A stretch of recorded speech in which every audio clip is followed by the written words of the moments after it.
Okay. I think we're ready, right? Yeah. Nice. Okay. My only question actually is, do you need me to sign like time? That would be great. Okay. So I'll be doing this at first and 7th minute, and then I'll just do this for the rest. Okay.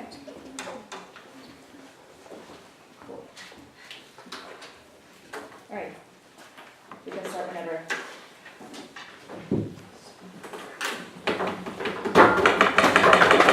Oh yeah, welcome to the debate. I'm going to be the chairperson. The motion before us today is this House would allow the use of performance-enhancing drugs by professional athletes. Proposing this motion, we have the team from USA Blue. Please welcome them. And opposing this motion, we have Team Germany Red. Please welcome them as well. Speeches are 8 minutes in duration. I'm just going to be signing as I said before. And we welcome now the first speaker of Team Proposition. For decades upon decades, sports has been able to be an escape for impoverished conditions among many people. For instance, if we look in socioeconomic areas that are often in lower conditions within slums in India, people have an opportunity to engage with the sports within their region to be able to climb out, escape the cycle of poverty, and engage in a higher quality of life. It's because we believe that this opportunity is best provided when you have opportunities such as performance-enhancing drugs that we continue to stand firm on side proposition that this House would allow the use of performance-enhancing drugs by professional athletes. In this speech, I'll be doing a couple of things. The first is providing some definitions, then some framing and a stance, before moving on to providing 2 of 3 substantives. The first being personal autonomy, the second being aiding the individual. But on to some definitions. We define professional athletes as engaged in persons receiving a financial return. This would mean individuals who are actively engaged with programs such as the NBA or the NFL.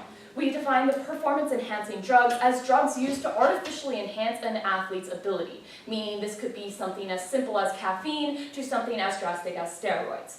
Our framing in today's debate is that side opposition needs to prove that performance-enhancing drugs are principally and practically harmful.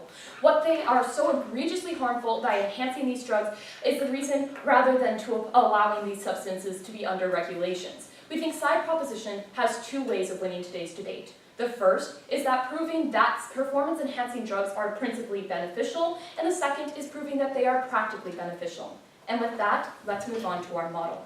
We would say that we would institute a program that would allow these professional teams to have these performance-enhancing drugs to their athletes. We think these drugs would have to go through certain regulations that would be implemented by health studies that have been used within their respective countries. We think that there should also be a form of monthly checkups to be able to ensure that there is no abuse within these teams that are using these types of performance-enhancing drugs. We want to make our stance explicitly clear within today's debate. We do not support the abuse of these drugs in any circumstances. However, we do support and acknowledge that there are extreme benefits that individuals can reap whenever they do use these within athletic settings. And with that, let's move on to our first substantive. Our first substantive in today's debate is set on a principle layer, where we talk about the personal autonomy. A couple of layers of analysis under this. Our first layer of analysis is on the concept of bodily autonomy. As a concept, we believe that there is an individualistic right to each individual to have controls over things that affect your body.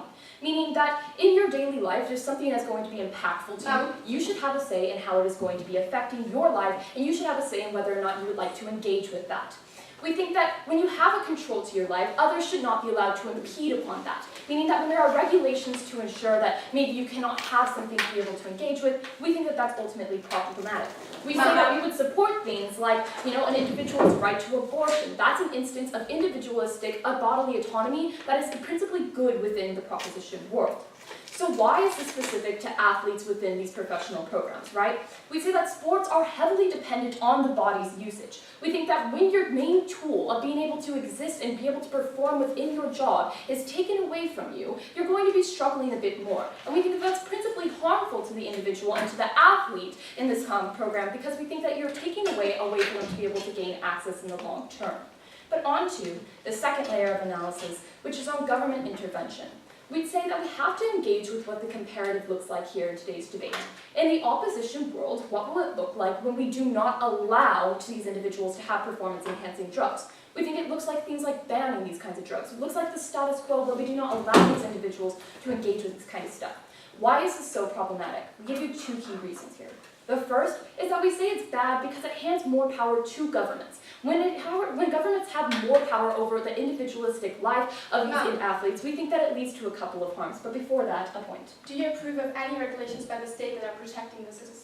We think that, sure, we would support things that may protect the citizens, but insofar that we say that it's not principally consistent to say that regulating things like performance-enhancing drugs aren't as detrimental as they would like you to believe on these athletes, we think that that does not mean that we should be proposing that.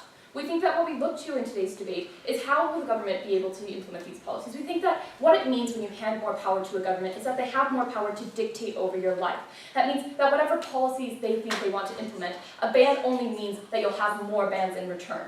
We think that when the government is so removed from sports and really does not have a great access to understanding what these sports are about, why should they have the obligation to be able to ensure regulations on that? The second reason why this is so problematic is the ineffectivity. We tell you that oftentimes bans are simply just promoting something that's masking the problem. For instance, if we look in Saudi Arabia, where they banned alcohol, we would say that it simply was still used, it was still very prominent within the society, but it didn't actually change anything except for giving the more power within the government. We think that that's pretty problematic. But let's move on to the second example that we have here. We tell you that when the US decided to ban marijuana, we actually saw that people began to understand that it's necessary to legalize it because one, it's still being used, and two, there are a lot of benefits that individuals can reap from such drugs. But on to our second substantive in today's debate, which is aiding the individual. This is a practical layer here. The first layer of analysis that we tell you is that it's destroying the legacies when it's not allowed to have these performance-enhancing drugs. We tell you that professional athletes play a pretty vital and pivotal role in the public eye. This often serves as role models for many younger generations that aspire to be able to grow up, to be able to be like these individuals. However, when these performance-enhancing drugs are deemed negative because they are not allowed, it destroys athletes' images within the public sphere. We think that this is very problematic, because if we look to instances such as Lance Armstrong, who biked in the Tour de France, but was exposed for using certain performance-enhancing drugs, people are more turned away from who he is. Images of these role models are simply tainted, and they feel as though they can never be able to aspire to somebody that they liked. But I'll take your point. Don't you think that especially because he's a role model, he needs to be like a role model also in the sense that he's not taking drugs in general? I think that in the long term, if we're looking at what our role model should be, we should acknowledge that there are things that make a human being be able to perform at such high rates of levels. Nobody's perfect, but when we see that they're forcing them into situations where they're actually able to engage and become better, that's what we would promote in today's society. Then we say that we have to look to other examples. Let's look to the Russian team that was suspended at the Olympics by the International Association of Athletes Federation. We think that what this ultimately led to was people questioning the morality, the credibility of these companies and discrediting work. The second layer of analysis is that some drugs are simply essential to life. If we look to ADHD medicines, we see that oftentimes this is something that is performance altering, but it's also a necessity. Simply, it's morally abhorrent to being able to deny these individuals aspects of life that are oftentimes very important to them. The third and final layer is that it helps low-income families. We tell you that regardless of rich or poor countries, sports is a universal interest in high esteem, often the best and sometimes only way to escape poverty. For instance, remember what I told you about Indian cricket. They recruit individuals off of the streets and find talent within them and that they can build a life and become better within their society. We look to the NBA in the United States, we see that families in lower socioeconomic backgrounds often have a chance to escape that poverty and become more prominent within their society because they're able to take tools to make themselves stronger. So why is this so important? We tell you three key things. The first is that it breaks this idea in the cycle of poverty. The second is that it provides inspiration. And the third is that it sets up a system to ensure a higher quality of life. And for all these reasons and more, we continue to.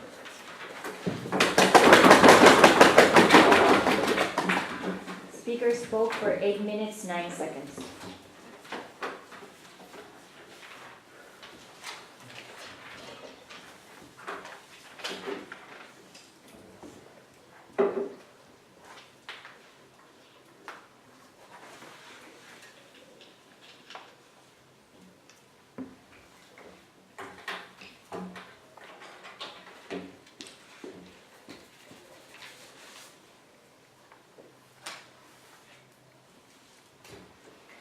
We now invite the first speaker of the opposition to deliver the speech. Ready, everyone? Great. Okay. Time starts now. So as a brief on-time roadmap, I will begin by going over the framework for today's round, then I will go over the proposition side's case, and then I will go over the case that we are providing as the opposition side. So to begin, we do generally agree with their definitions of professional athletes and performance-enhancing drugs. However, we do not see things that they mentioned like ADHD medication as being included under this umbrella, as we do see today's debate as being about performance-enhancing drugs as they relate to athletics and as they relate to drugs that athletes are taking. They furthermore dispute the burden that they provided that we need to win on both principality and practicality for today's round, because we think, if anything, they as the proposition side should be given this burden. And it would not be fair to be expecting one side to win on both of these two issues. However, we will provide arguments why we are winning on both principle and practicality. And then finally, they talk about how they provided a model of a vigorous regulation process to make sure that these drugs are healthy. No, thank you. And we furthermore do not think that this model gives us enough ground as the opposition side. Point. Because, yes? Okay, we think that our model is very important because it helps to even out the playing field for people who cannot access these drugs in the first place. We need this model to ensure that people are not overdosing, but still have access and are able to use them. Thank you for your point. We will dispute this claim later as well about athletes not, about the point about bringing athletes out of poverty. Yes, okay. So their first contention, I'm going to move on to their contentions. Number one, about autonomy. We turn this point. We, as the opposition side, are going to show you that allowing the use of performance-enhancing drugs is essentially going to be forcing athletes to use performance-enhancing drugs. In this case, as when these drugs are allowed, they will therefore, any athletes who do not use, no thank you, performance-enhancing drugs will essentially have to use these drugs.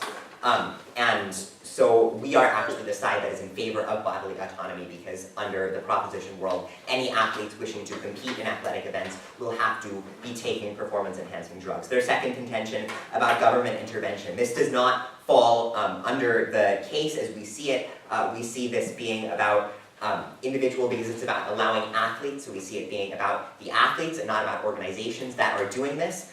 So we see this really being a debate about whether the drugs are helpful or harmful, and they have not provided really any reasons why the drugs in and of themselves principally are helpful. So essentially on principality, we are already basically winning today's debate round under their framework that they provided. No thank you. And then secondly, they bring up this point of ineffectivity, which also falls under this argument. However, we would like to say, they say, number one, it's bad for the governments to have more power over people. Well, under the proposition world, it's actually corporations which have the power to determine what drugs people take and how athletes are behaving. And this is even more problematic because governments are, no thank you, determined by the citizens that live in that country, and corporations, the decisions that they make are determined by money and are determined by making a profit off of the people who live, who are purchasing things from that corporation.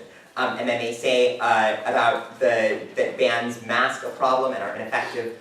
They said that in the United States, when the ban on marijuana was lifted, that this was helpful. This is not true. There have actually been drastic increases in deaths due to marijuana overdoses since the legalization of marijuana, no thank you, in the United States. Their third contention about benefits to individuals, they say that it's not good for role models to be degraded in this way. We once again turn this point that people should not be role models if they are cheating a system. You know, it's one thing under their world, but they are saying that people like Lance Armstrong, who was taking performance-enhancing drugs, no thank you, that this was somebody who should be a role model, even though he was cheating on rules that had been explicitly made clear. So we definitely are disputing this as well and turning this, that these people should not be role models. And finally, this is not bringing people out of poverty, as people who are in poverty, who are athletes, cannot afford performance-enhancing drugs, so this does not work out. Yes? In the same vein, richer teams often have the resources to buy private coaching, to get special diet plans, to take vitamin supplements that other teams might not have. Isn't this also, quote, cheating the system? It's not under the rules that are established right now, number one, it's not. And then number two, drugs, as you said, as the proposition side defined, are very different things in that they chemically alter what your body does. and this has drastic implications beyond the other decisions that teams can make. Moving on to the opposition side's case. Number one, the illegitimacy that this creates, contention number one in sports. So subpoint A, we see the nature of competitive sports. So historically, all competitions, right, militarily, economically, would always have one side that was unequal and that had certain benefits that the other side did not. However, sports, when we see the invention of the Olympics at the end of the 19th century, these were examples of competitions that were made in a way that it would be completely fair between the two sides that were competing in this competition. And we see this obsession continuing even to today, with obsessions in baseball, in American football, in soccer, with viewing with viewing what's happening in the competition, with meticulously inspecting referees to make sure that they are judging this fairly. We don't see this in other types of competitions, and this is what makes sport unique. It is where we see that it is essentially fair between the two sides and a true test of ability. However, drugs, where certain countries and certain wealthier players are going to be able to purchase better drugs than others, this will degrade this perception of fairness in sport. No thank you. And then secondly, subpoint B, we see this, that smaller countries at competitions such as the Olympics will no longer be able to compete with larger countries, and it will become a competition about who has better drugs. And they talked about this model that they are creating of a health,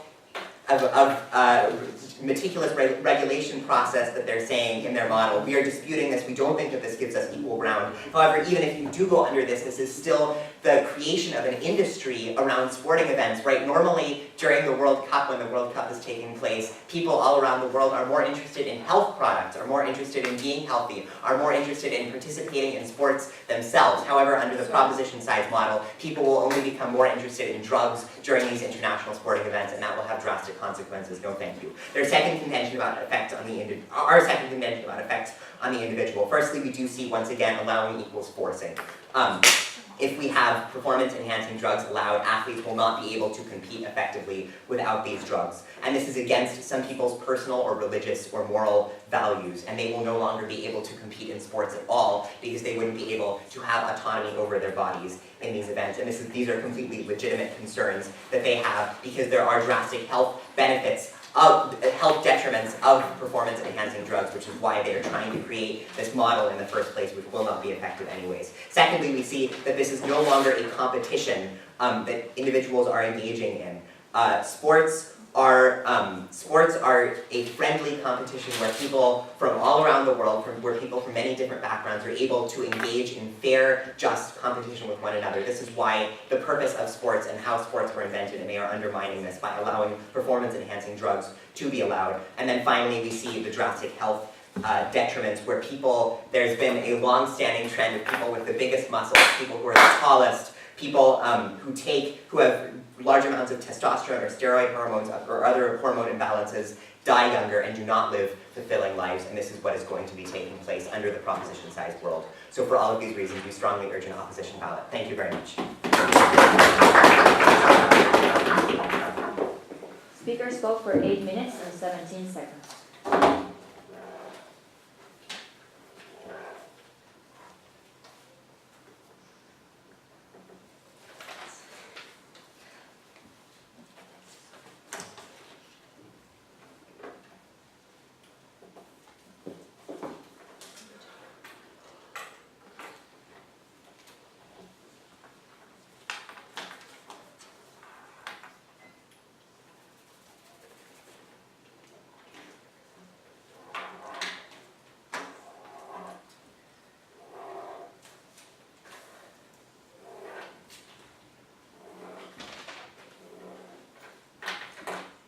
We now welcome the second speaker of Team Proposition.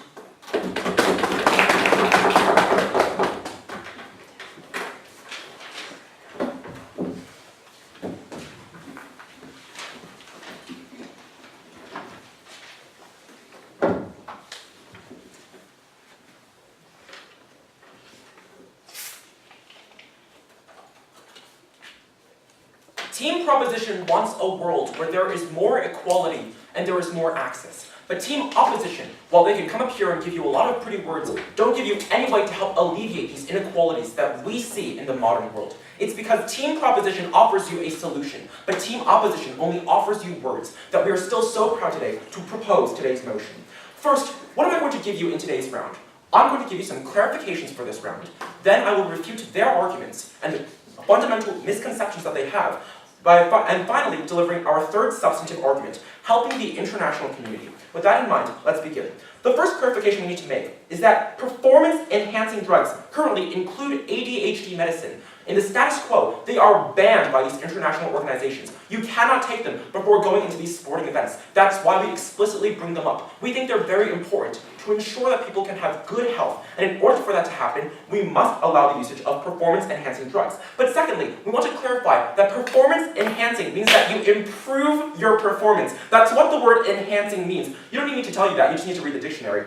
But next, we need to go through their underlying assumptions that they bring out throughout this round. The first idea that they bring up is the idea that using drugs themselves is immoral. That's why we shouldn't celebrate people who have used drugs in the past, right? That's the crux of their first argument. Why do we disagree with this? First of all, we think many of these drugs can be addictive. And when you do have an addiction, it's no longer in your control. So for example, we don't think that people who use drugs and abuse drugs in the status quo are inherently bad people. Many times, they simply are hooked to the drug. It is a psychological and physical condition. Secondly, we talk about coercion. In the status quo, a lot of these people suffer from being coerced by their own governments and coerced by other people. And we think this means that there are other factors playing into why they're using them in the status quo. However, the idea of cheating the system assumes that the system is currently fair. And like Shreyoshi tells you in her POI, the system is completely broken. The richer teams, like in the United States or in Germany, will be able to afford far better coaches than in other countries that do not have the resources and do not have the money to afford those same coaches. The existing system is broken, so don't buy their arguments about fairness, because we think that fairness simply doesn't exist right now. Secondly, they assume that corporations have more power in the world of the proposition.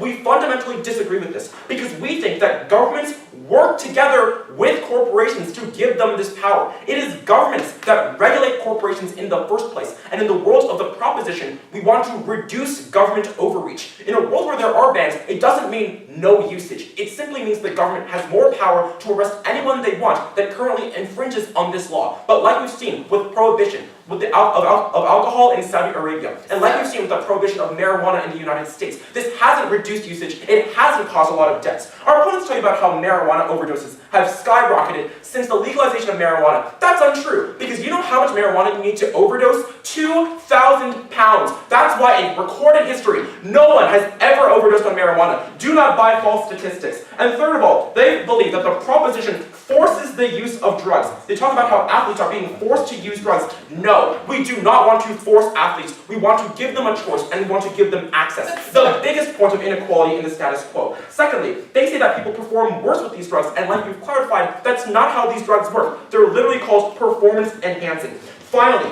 we still have regulations, and that's what actually ends up evening the playing field. All the biological differences that you talk about can be evened out when you have performance-enhancing drugs. We think that the world of the proposition inherently gives you more equality and the more ability to excel in these areas. That's why we're so proud to propose.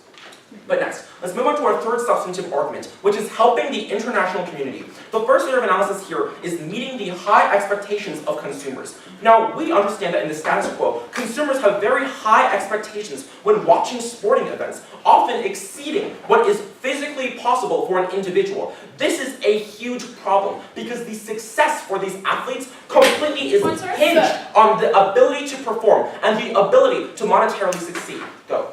Don't you think that the image is only created because we, and you under your system, are creating a world that it actually creates inachievable goals because of the use of those drugs?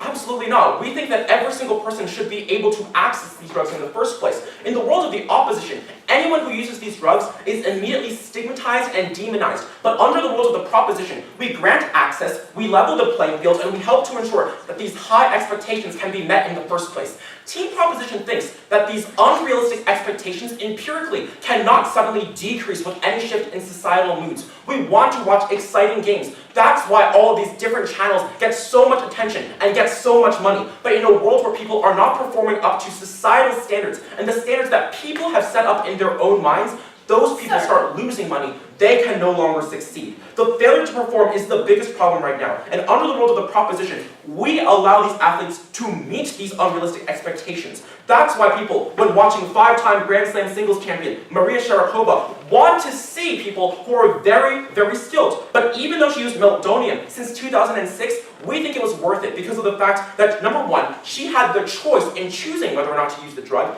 and secondly, this allowed people to give her money so that she can sustain her career and sustain her legacy. We don't think this is a reason for us to destroy people's entire lives simply because of this one issue. We think that using performance-enhancing drugs is not inherently immoral, and until they can prove to you why drugs are inherently bad, they will never win today's round. The second layer of analysis here is on international visibility. So the reason that a lot of these large sporting events are so important in the status quo is because smaller companies, or rather smaller countries who are currently engaging in them, get international visibility when they get to go out there and send their athletes to these events. For example, look towards the Davis Cup, the Winter Olympics, the US Open, the Wimbledon Series, and the World Series.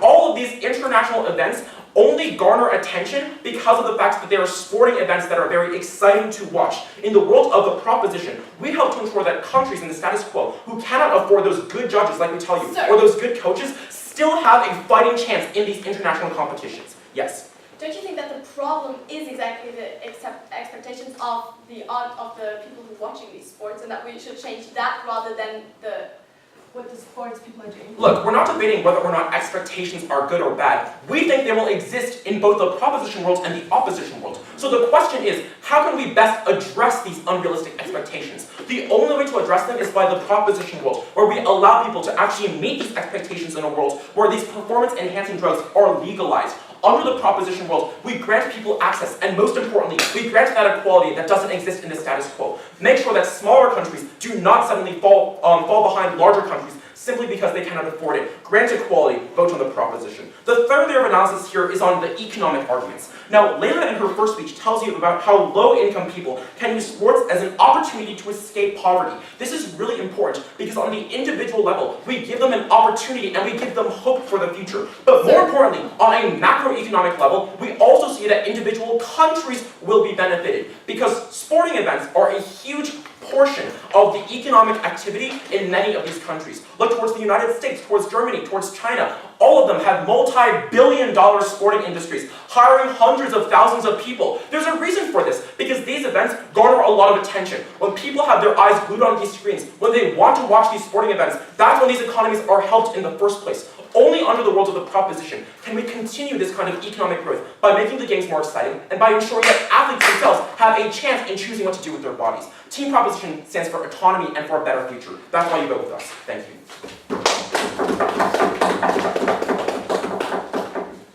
Speakers spoke for 8 minutes and 6 seconds.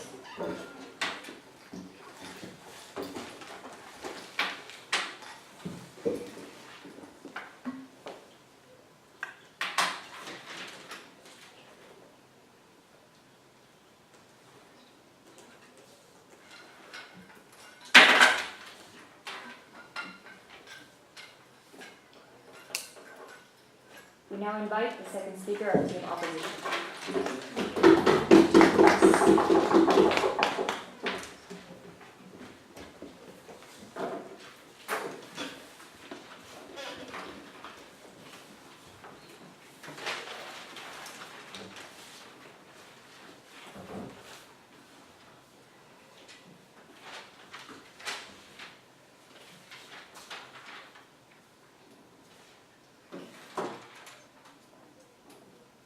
Small children always looked up to their role models, whether that is a fireman or an athlete, it doesn't matter. They try to copy what these people are doing by copying their actions. What proposition is telling us is that, what proposition is basically doing is forcing these athletes to become bad role models that will eventually massively impact society.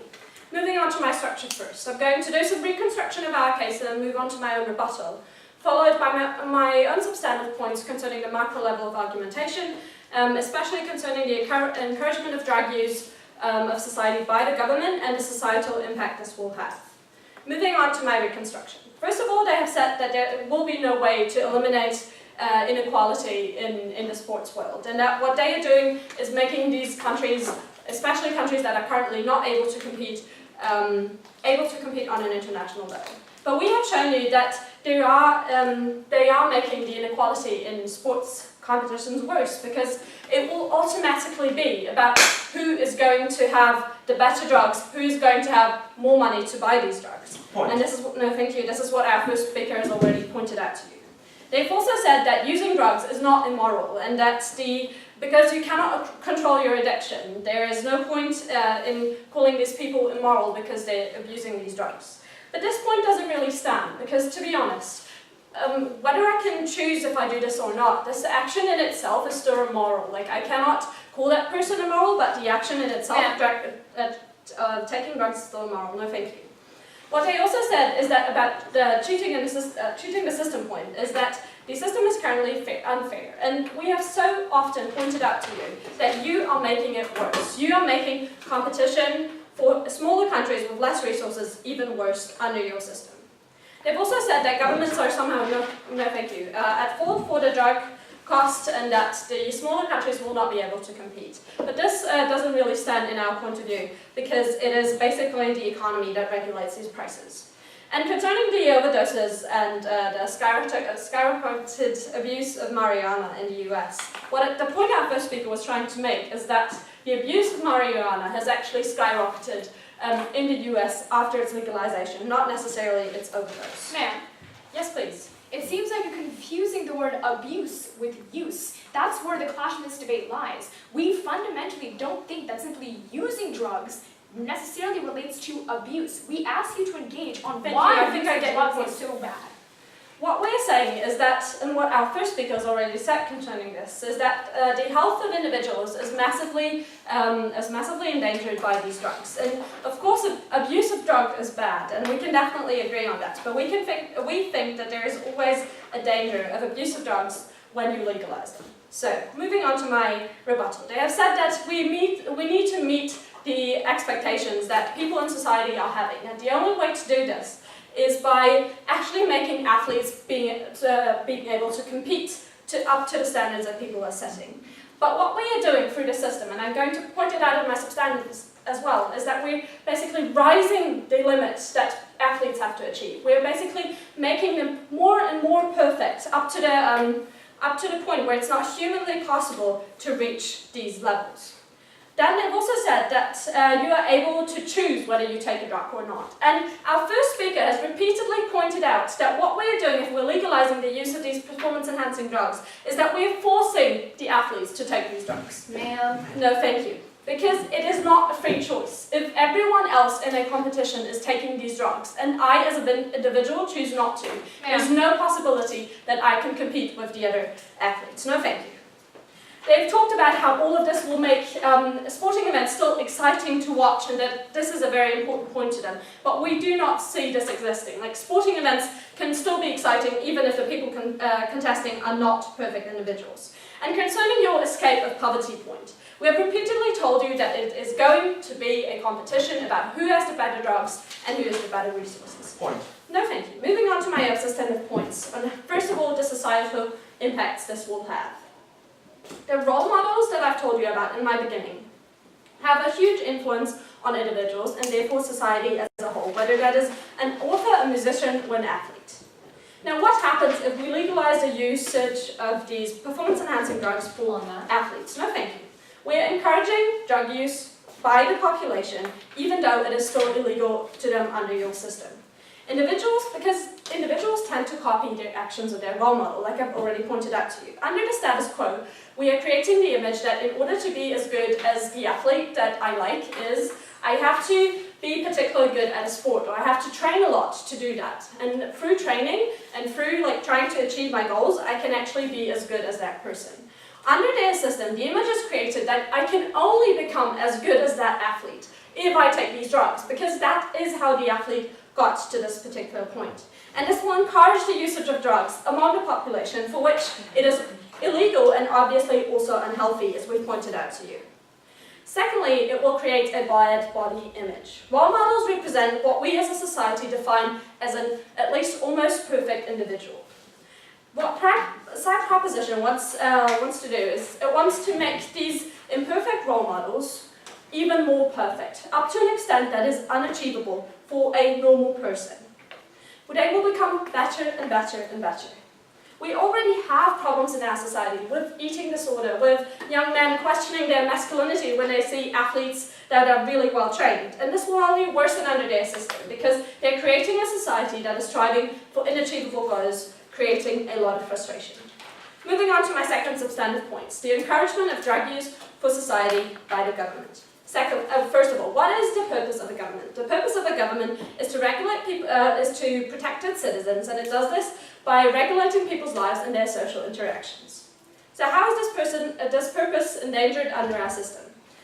The first speaker has already shown you that these drugs do harm an individual, and that the government is failing to protect the health of its citizens in two particular stances. First of all, it is endangering the health of the athletes, and secondly, it is endangering the health of the population. Because allowing the usage of performance-enhancing drugs is basically encouraging the people of that country to follow their role models and to start taking these drugs.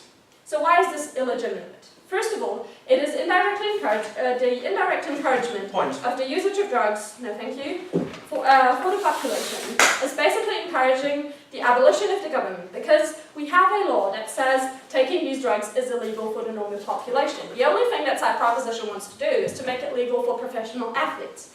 Now, if I encourage, through my actions as a government, by legalizing this, the abuse of drugs, or basically the use of drugs by the population, by the main population, I'm also encouraging to basically work against the laws that I have been setting in place myself. Secondly, it is illegitimate because it is failing its purpose to protect its citizens, as I've already pointed out to you. Now, coming to my conclusion, what have we shown you so far in this debate? We have shown you that sport is a fair competition, encouraging people to follow their role models and become physically active. What side proposition is trying to do is destroy this fair competition, make it about being the better economy, having more resources to buy these performance-enhancing drugs, and creating inachievable goals that a society will never be able to reach. And for all these reasons, the motion must fall. Thank you.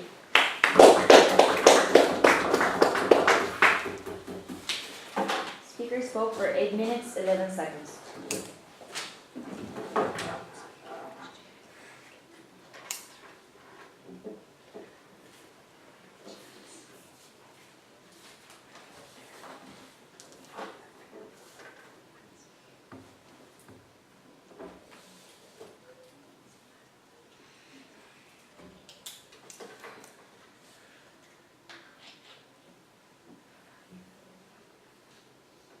We now invite the third speaker of Team Proposition.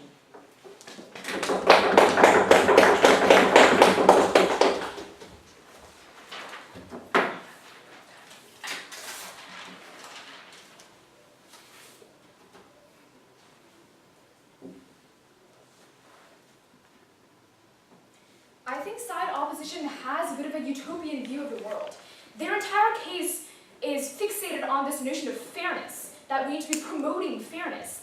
But I think in a world where fairness does not exist in the world of sports, it's important for us to look to how we actually combat this inequality we see in the world today. And the way that we combat this inequality is by offering more opportunities to individuals. That's what side proposition does, and that's what we will continue to prove to you throughout this debate. First, we're going to be clarifying our stance, and then examining this issue that are going down in the debate in 3 key questions. So first, on our stance. We explicitly told you in Layla's first speech that we do not support the abuse of these drugs, but the use of these drugs is not something that we necessarily take issue with. We are willing to take measures to level the playing field in sports, because we see that right now there are already several factors that already make it unequal. On side opposition, their main arguments are simply about the illegitimacy of the game, but they do not engage with the actual subject of the motion, the professional athletes themselves. The fundamental question about why these athletes use these drugs in the first place has not been answered by side opposition, but side proposition has an answer.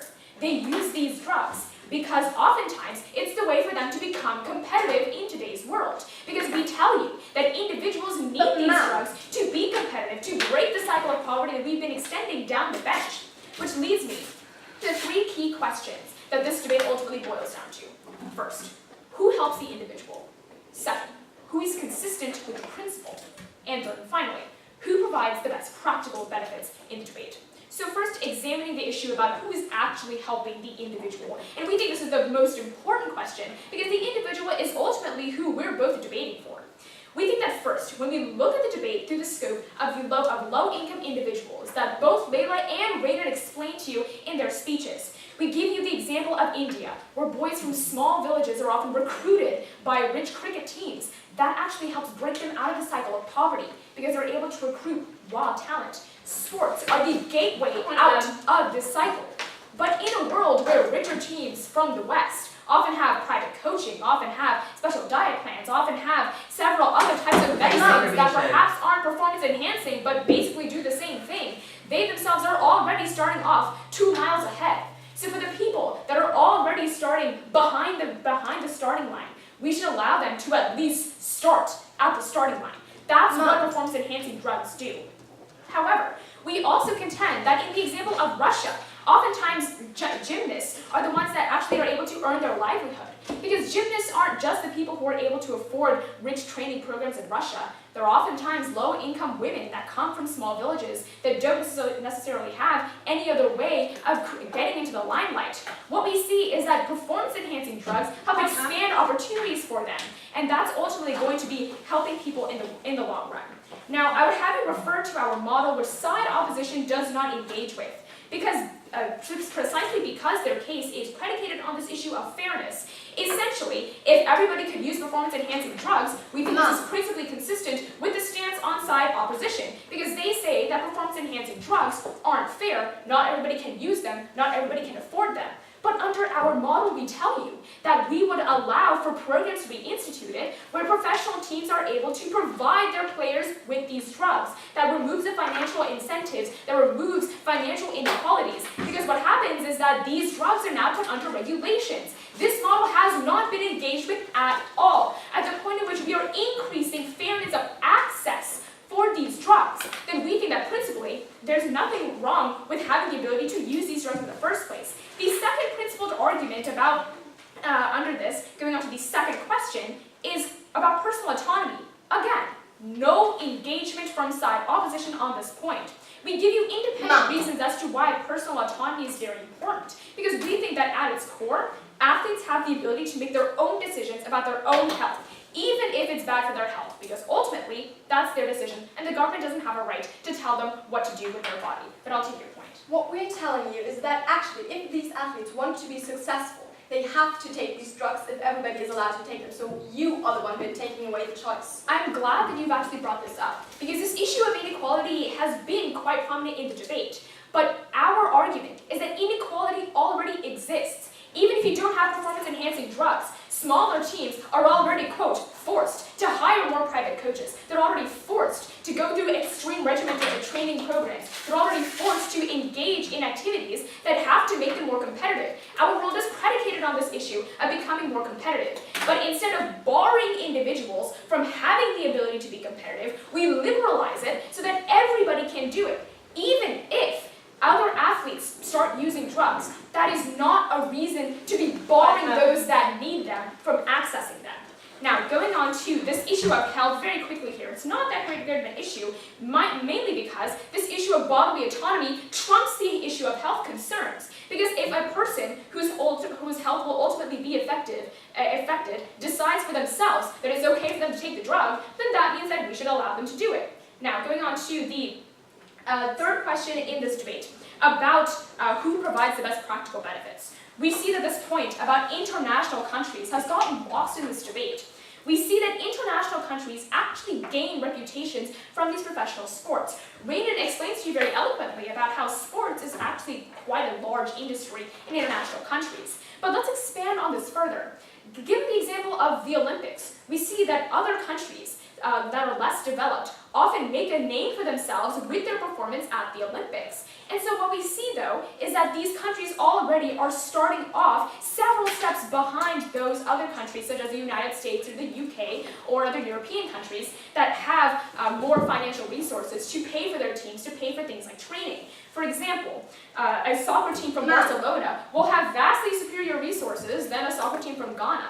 But what we see is that performance-enhancing drugs can actually help that team from Ghana or can help other countries actually become competitive on a global sense. When again, we do not see a certain reason as to why using these drugs specifically is going to be an issue, but I'll take your point. You have not shown us in any way how a country like Ghana is going to be able to actually afford these performance-enhancing drugs to be able to be more competitive. We think that when performance-enhancing drugs become more common, as they would inside proposition, the price of them would decrease. That's kind of how economics works. We also see that if they are cheaper, then that increases access for these countries. But furthermore, we think that overall, in a world where we are fundamentally changing the mindset against these drugs, we're decreasing the stigma, we're making it more commonplace. We ask side opposition to engage with us on why using drugs specifically is harmful, apart from arguments about why it's not fair. Because we've already addressed to you how we make access to these drugs fair. And we also think that the individual should be at the core of this debate. The individual decides for themselves that drugs are going to be good for them to use. They should have that ability. We also see that for low-income individuals specifically, this is necessary because we are looking out for those who already start 10 steps behind their competitors. That's why we're so proud to propose today's motion.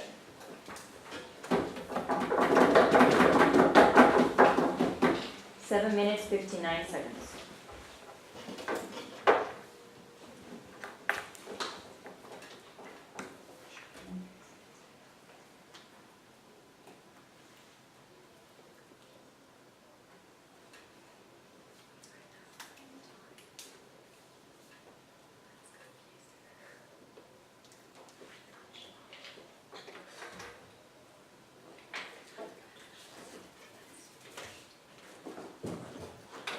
We invite the third speaker of Team Opposition to lead the discussion.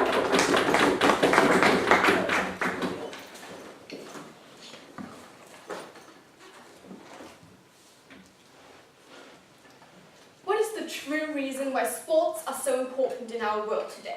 Our first speaker elaborated on how this is a peaceful and friendly way of competition that is unique to sports. And this is something Team Proposition apparently agrees on in today's debate. So what I'm going to do in my speech today is first of all answer a few questions that Team Proposition had for us. Most importantly, what the problem with drugs in general is. And then I'm going to talk about the main clashes of today's debate, which is legitimacy and the expectations that Team Proposition brought up in their second speech. So first of all, what is the problem with drugs? I'm sorry that I have to ask Team Proposition if they're actually serious when saying like drugs are not a problem at all generally. Because first of all, if we're talking about drugs in general, we see that most drugs that people use in their all-day life are actually impacting their health. It's extremely hard and they're not even benefiting them. But if we're talking especially about drugs that are enhancing performance, which by the way does not equal being good for your health, as Team Proposition kind of seems to believe, because that's what they were always saying when we were talking about health.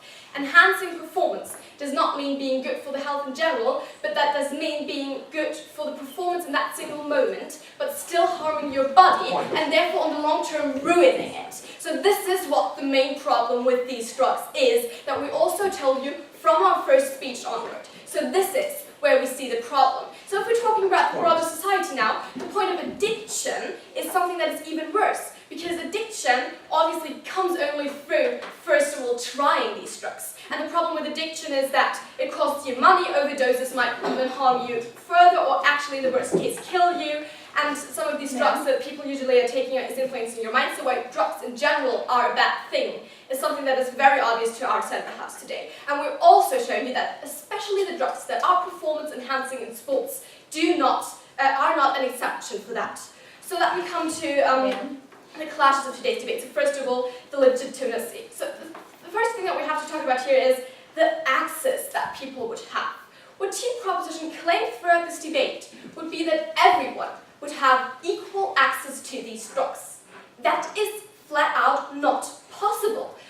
Only the third speaker then came up with a mechanism at all in how far that might happen generally, saying that like the drugs would generally get cheaper and therefore people could afford it rather. That came only in their third speech, and that is also not where the problem ends, because even if we say yes, everybody does get access to some of these drugs, which we still don't see coming, that would still mean that there are differences between the kinds of drugs people are getting, because there are always going to be these new best drugs that are being developed, and those are the ones who are always staying expensive, because those are the ones who are not yet common, not yet cheap, even if we would follow that line of argumentation and saying in the end it's going to reach everyone. It's not going to reach everyone, because that is not how our world works. We see that with every single invention that we're having.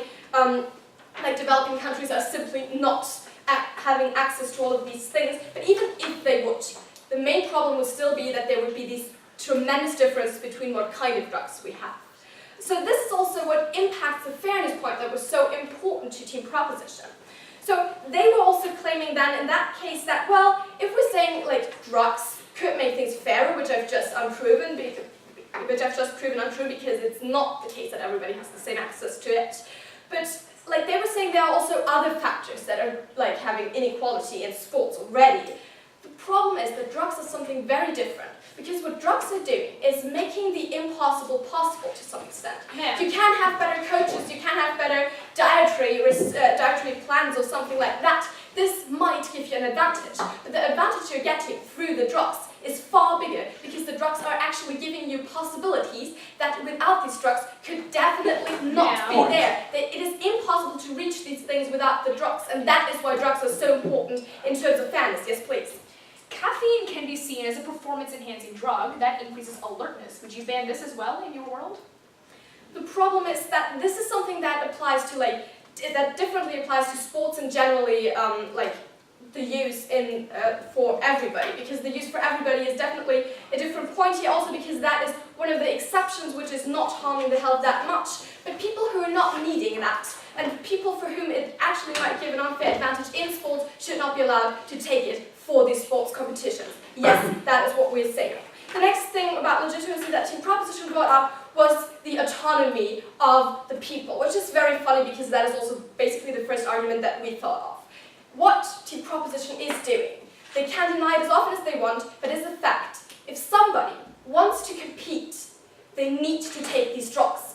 Team Proposition is effectively forcing people to take these drugs, and there's no way around that, because there's simply no possibility for anyone to reach anything in sports without them.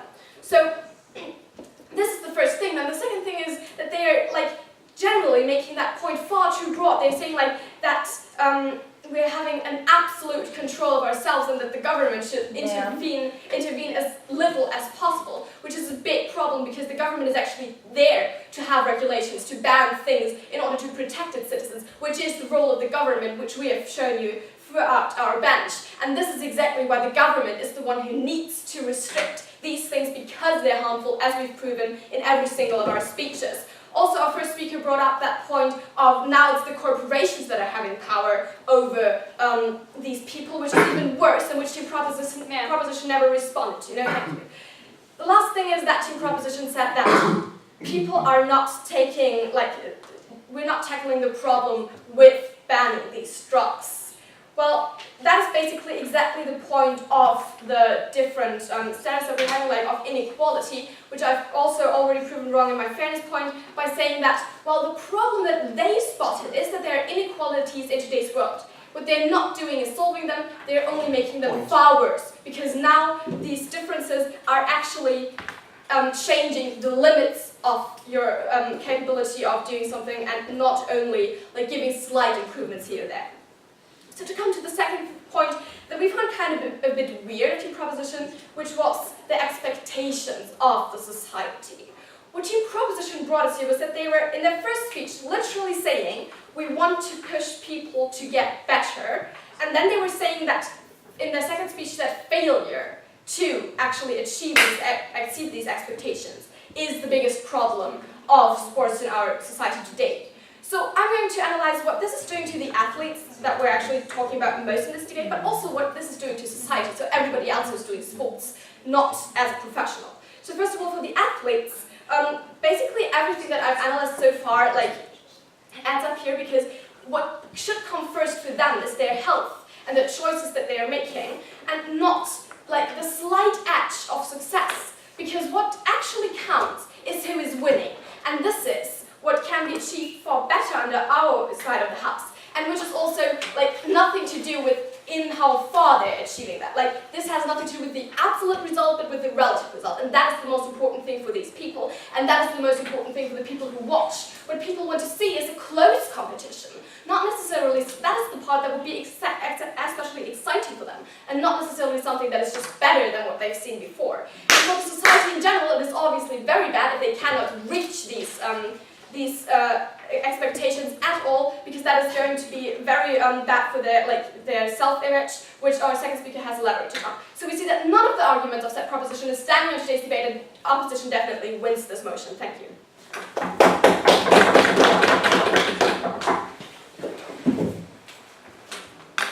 Speaker spoke for 8 minutes, 18 seconds.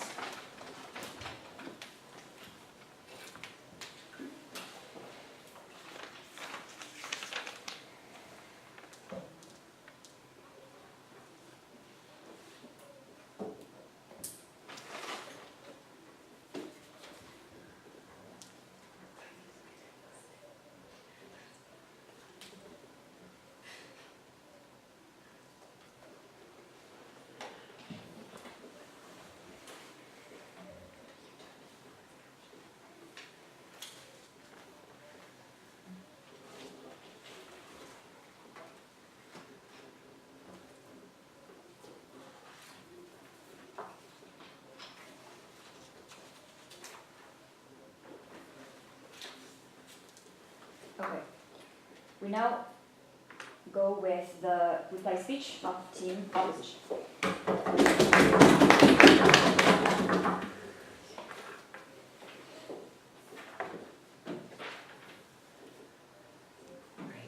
Ready? So the unifying theme of the proposition side in today's debate round has been that they are promoting equality by allowing for performance-enhancing drugs in athletics worldwide. However, what we have shown again and again and again is that the proposition side in their world are exacerbating inequality, and they have not responded to our points that we have made about them exacerbating inequality, and have not engaged with this in their model either. So this is the main point on their side, and we have turned it again and again and again to our side, and they are only exacerbating the problems that they are talking about in athletics today. So moving into my speech. They gave two metrics at the beginning of this speech on practicality and on principle. How they said we needed to fulfill both of them in order to win today's round. We responded to this by saying we thought we only had to fulfill one of them because it wouldn't be fair for one side to have to fulfill both. I will be showing you how we are winning on both principle and on pragmatism in today's round. So on principle, they really haven't engaged with this that much. We have our first contention on the illegitimacy and the nature of sport in general, where competitions in the past had one side given unfair advantages over another side, and this is something that sport aims to rectify, where there are these competitions between international players. And they try to respond to this by saying that there are differences already. However, as we have shown again, time and time again throughout today's round, this is not relevant as drugs are something different. And they have conceded to this point that drugs are different. So we are essentially winning on this point of principle. They've said drugs are not inherently immoral, however, they have not applied this to performance-enhancing drugs in sports, and this is where it's relevant and important. So we are definitely winning on this point of principle. However, on this point of pragmatism, we're also winning. There have been more arguments on both sides. On our side, right, we have the health point, where we've listed all of the health detriments of performance-enhancing drugs that are unique to performance-enhancing drugs, to steroids, hormones, to testosterone, and they have not responded to any of these health detriments impacts that we have provided. We have our point about allowing equals forcing equals excluding, that some people, for some individuals, it is against their personal values to be taking performance-enhancing drugs, and they will no longer be able to compete on an international arena in sporting events when they are not able to take drugs, when they do not want to take drugs because of their deeply held personal beliefs, and they are now excluded. We have this idea of friendly competition between players, and this is something that is being undermined by the allowance and therefore forcing players to be taking performance-enhancing drugs. And then we have this issue of government and corporations that my third speaker brought up. And then we have the issue of society and body images and what this is doing to people when we have those who they are looking up to as role models being those who are taking performance-enhancing drugs and who are breaking rules, like they brought up again and again and again. Their points, 3 of them we have turned. First of all, this point about equality. They are exacerbating inequality. Secondly, their point about autonomy. We are providing autonomy because allowing is forcing, and by not allowing, by banning, then we are providing athletes autonomy over their own bodies. And then thirdly, this point about role modeling, where they are saying people who take performance-enhancing drugs should be role models. Drug addicts should not be our role models. It's true that drugs can be an addiction. However, this should not be something, the people who we look up to should not be people who are taking drugs. In conclusion, it is the proposition side who has demonstrated a naive utopian viewpoint where they're saying performance-enhancing drugs will bring people out of poverty. However, economically, practically, this will not be what takes place, and this is why you're going to be voting for the side of the opposition, because we are providing for true equality and fairness between players. Thank you so much. Sorry, I need to go out. That's She's there. feeling that. Oh, okay. Should we open one of the windows too? Like, Yeah. we can open. Thank you. I think she's not feeling well. Yeah, she's feeling a bit sick. She just wanted to get some fresh air because she was. Okay. Okay. So this was 4 minutes, 3 seconds.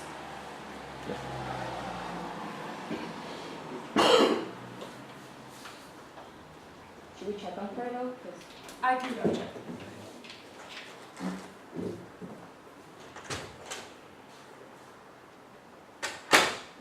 Okay.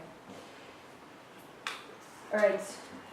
To close the debate, I invite the reply speaker for team proposition.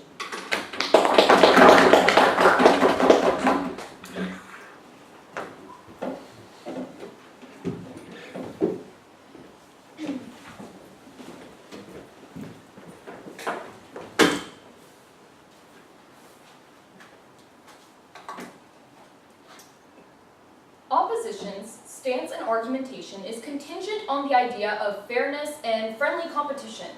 It's unfortunate that I have to stand up here and say that oftentimes the sports industry is everything but fair and friendly. In today's debate, we think that this is very bad.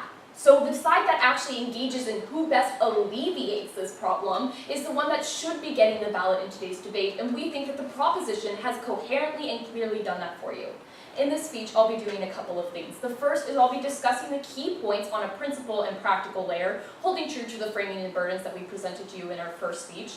And the second is giving you a comparative of the two worlds. But on to the principle. We tell you that there are 2 key principles that were presented to you in today's debate. The first was given to you by side opposition on this idea of the illegitimacy of sports that has been presented. However, we tell you that this principle simply no longer stands for what we have told you down the bench in every single speech. We've given you 3 consistent arguments. The first is that there's a type of hierarchy that does simply not vanish when you choose to get rid of this performance-enhancing drugs. You see that they still have things like private training and resources that are often tailored to developed countries that are able to promote these kinds of better performances. However, when you have performance-enhancing drugs, you see that these individuals often in developing regions have access to them with the economic layer that we tell you, and I will address later on in this speech.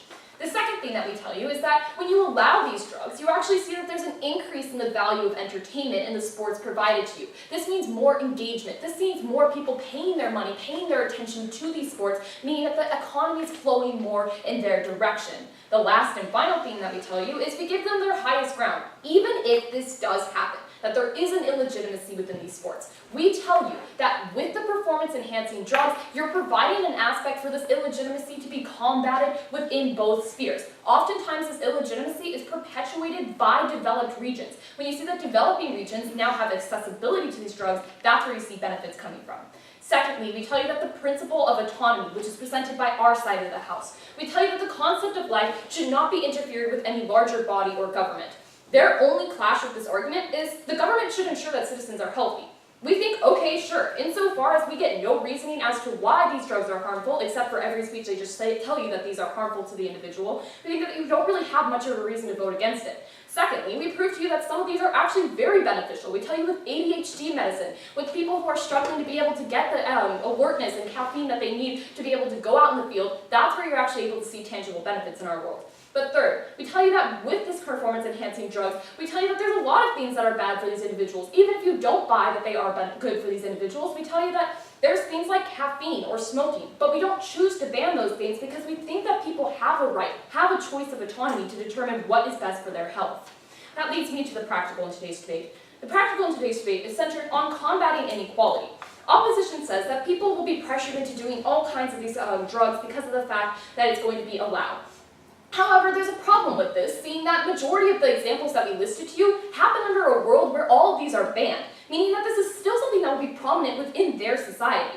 And we tell you that if people want to not use these drugs and hold true to their autonomy and to their beliefs, they have the right to do so. This is not forced in our world, but it's simply not banned in our world either. We tell you that in our world, we allow accessibility to these drugs. We tell you this on an economic layer. We tell you that it's allowed. That means that when there's an increase of consumption, that means that prices will go down, meaning that there's accessibility within an economic playing field. Shariushi did a great job of analysis on this. But secondly, we tell you that there's actually a way to combat this cycle of poverty. We see recruitments for Indian teams in the slums are able to take these individuals, provide them with enhancing drugs, provide them with the dietary restrictions that they may need, provide them with the training so that they're able to escape the poor life that they originally had. The comparative is clear in today's debate. There's a side that chooses not to restrict athletes to allow them to have a chance in this world, and we choose the proposition. Thank you. Speaker spoke for 4 minutes and 9 seconds.